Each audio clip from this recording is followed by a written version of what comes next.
मारो अवध छैला हमें नैना न मारो अवध छैला हमें नैना न मारो अवध छैला। हम है लाली मिथिलेश नगर की, हम है लाली मिथिलेश नगर की, राजकुमार दशरथ के लाला हमें नाना मारो अवध छैला हमें नैना न मारो अवध छैला।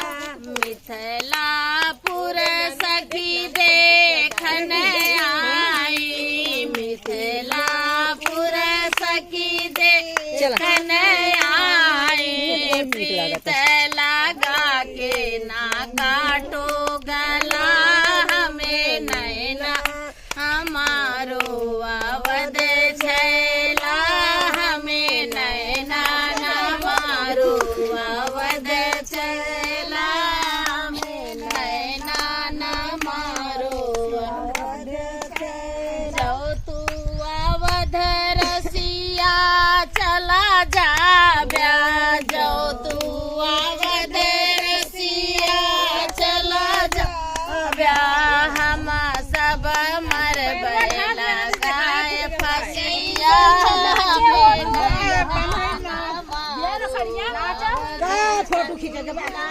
हमें नैना न मारो अवध छैला।